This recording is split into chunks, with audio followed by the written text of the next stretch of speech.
Halo, apa kabarmu hari ini? Miss berharap kamu dalam keadaan sehat dan tetap semangat ya belajarnya.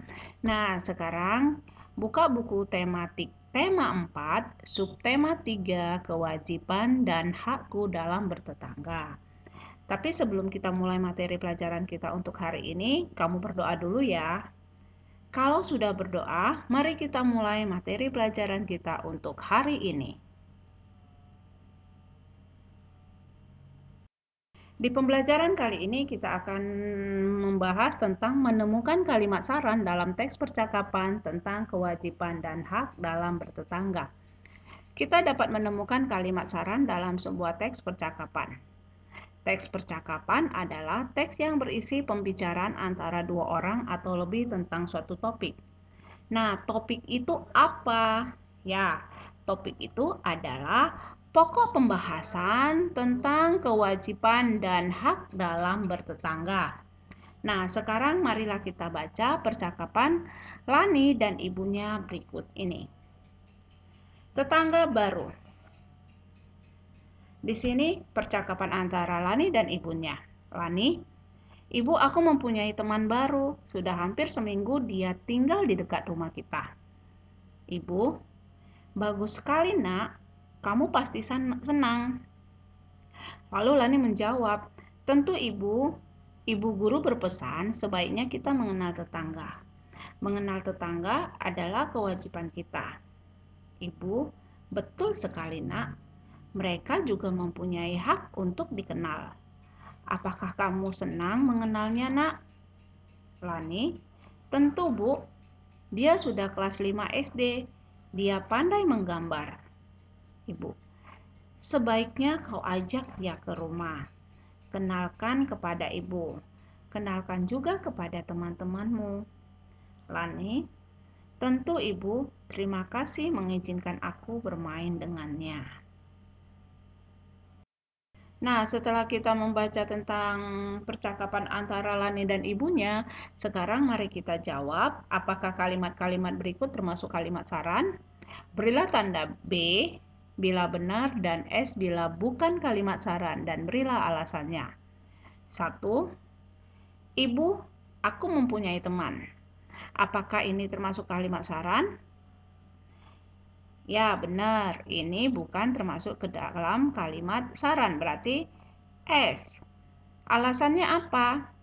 Alasannya karena hanya pemberitahuan bahwa aku mempunyai teman baru. 2. Sebaiknya kamu mengenal tetangga. Apakah ini termasuk kalimat saran? Ya, benar. Ini termasuk kalimat saran. Ingat ya, kalimat saran itu menggunakan kata sebaiknya, ya. Alasannya apa? Karena berupa anjuran untuk mengenal tetangga. Selanjutnya yang ketiga, mengenal tetangga adalah kewajiban setiap individu.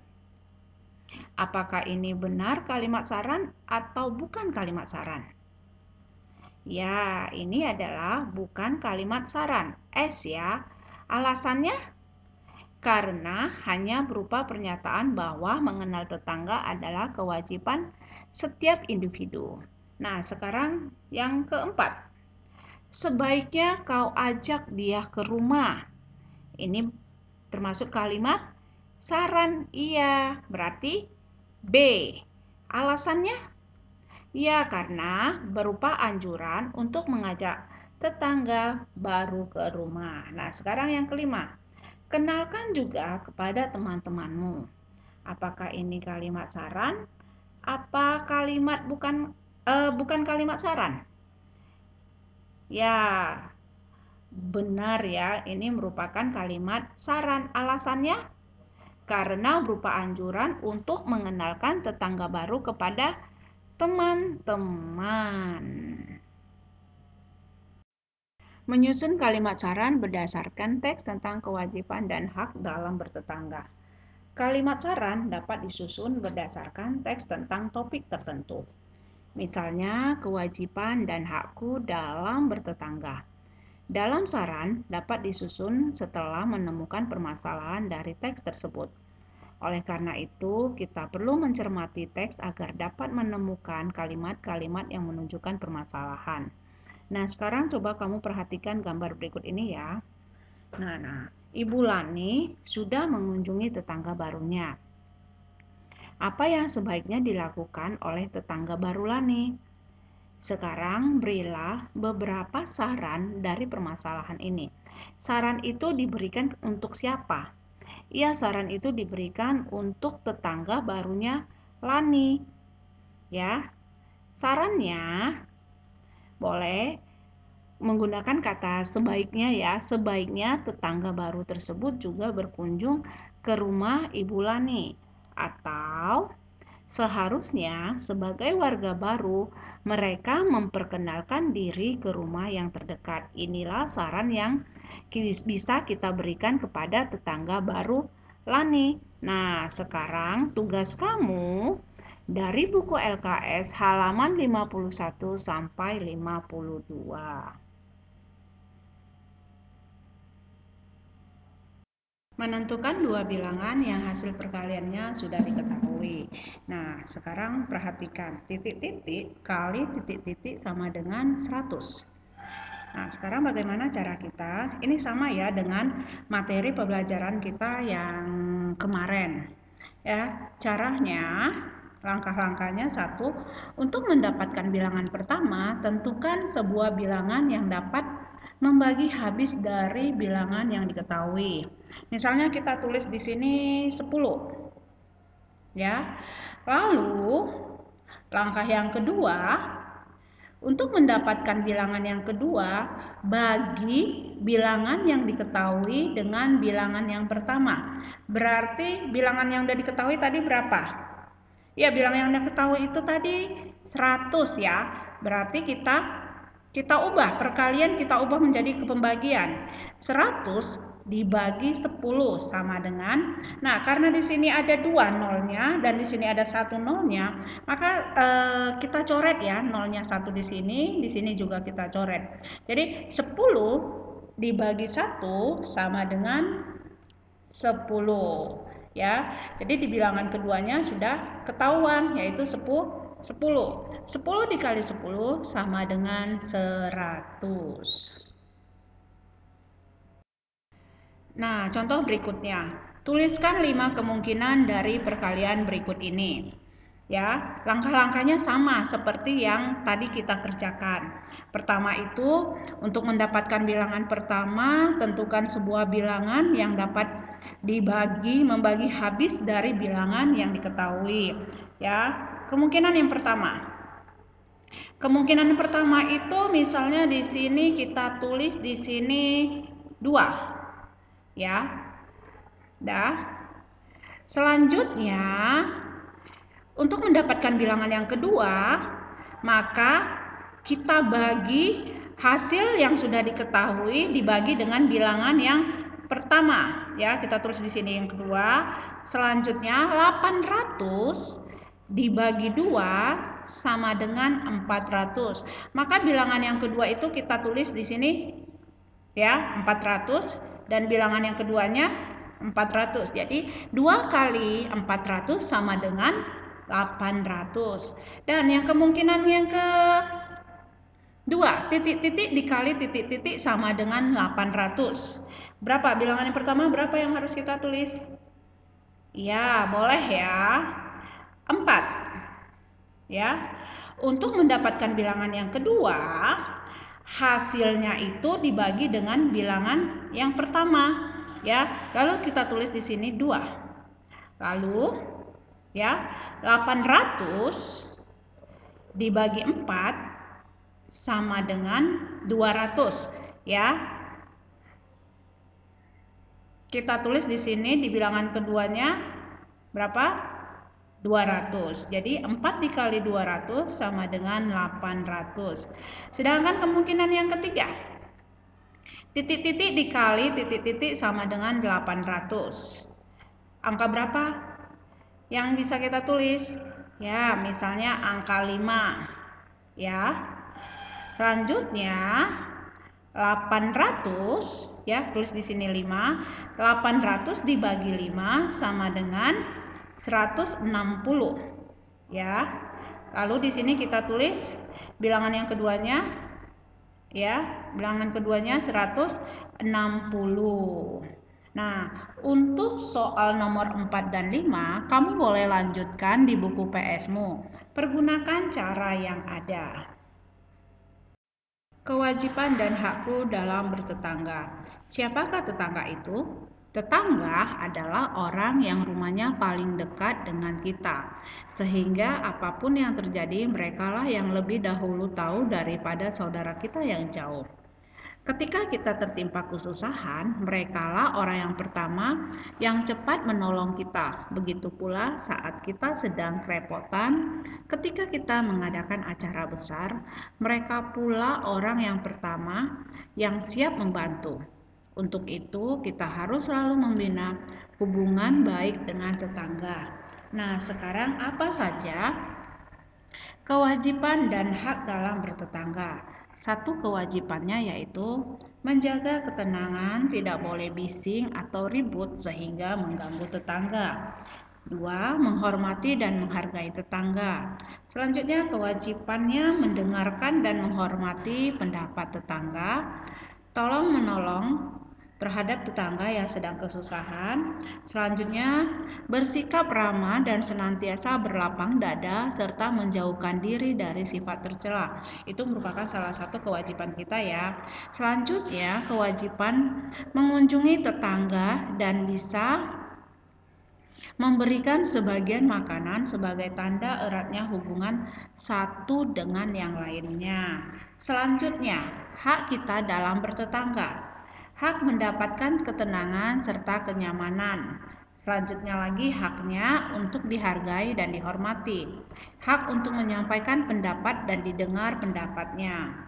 Hak untuk bergaul dalam masyarakat, dan yang terakhir, hak mendapatkan perlakuan baik dari tetangga. Nah, berikut ini cara menjadi tetangga yang baik.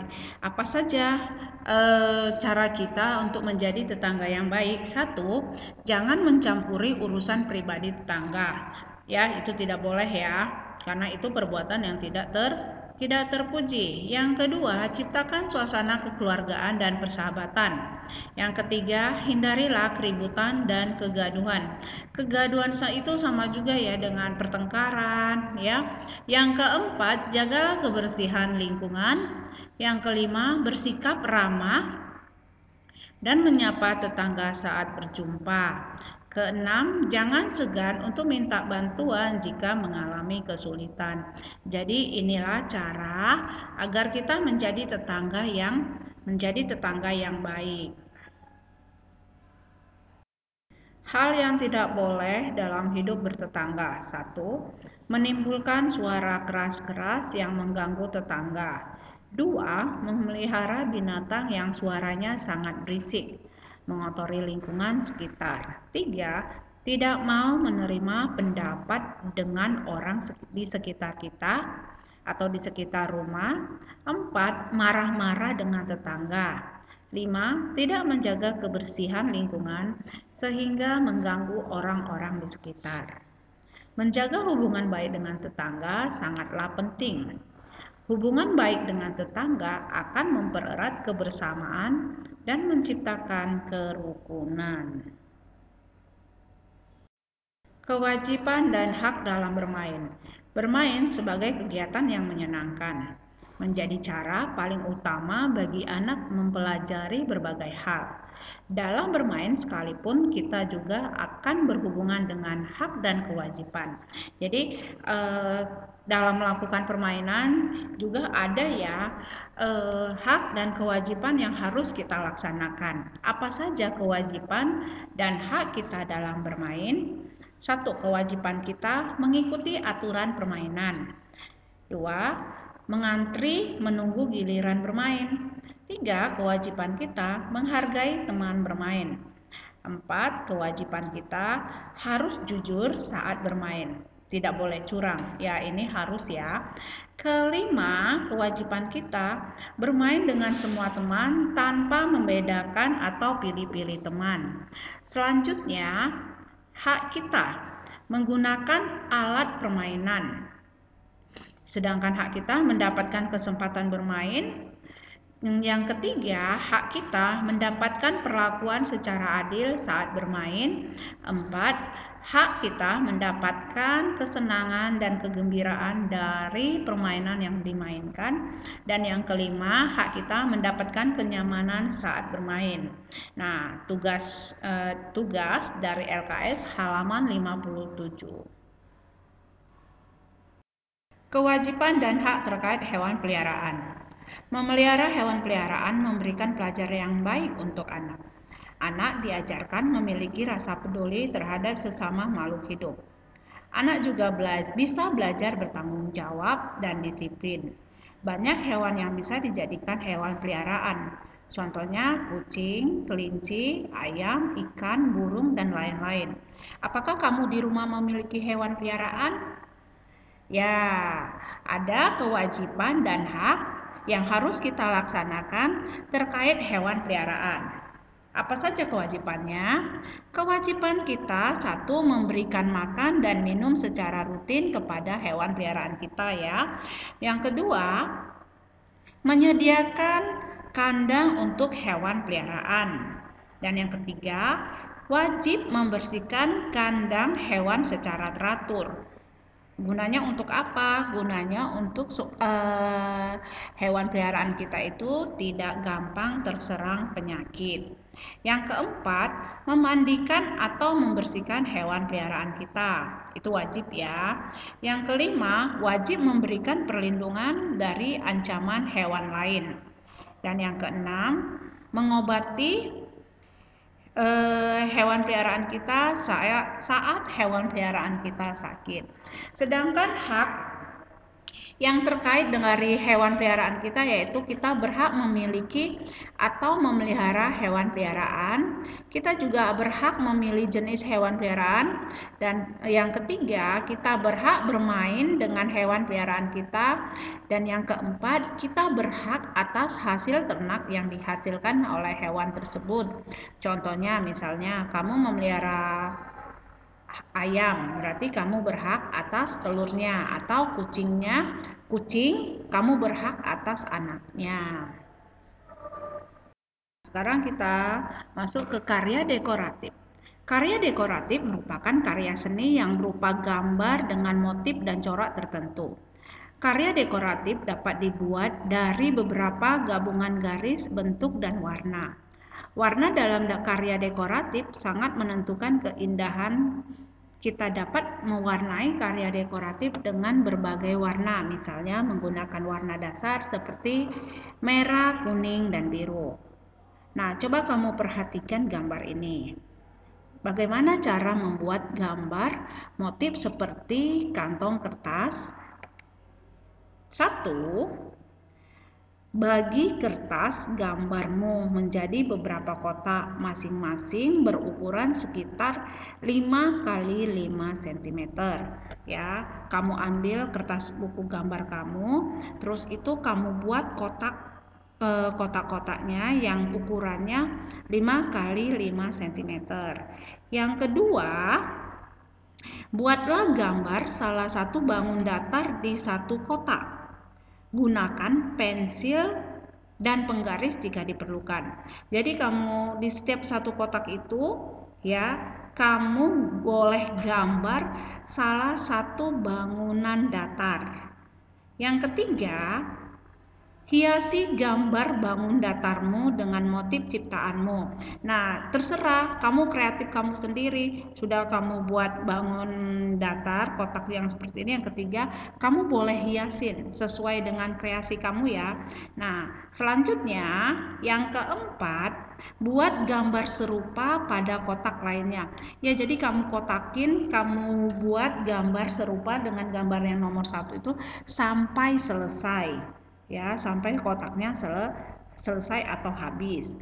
Selanjutnya yang kelima, warnai gambar dengan warna kesukaanmu.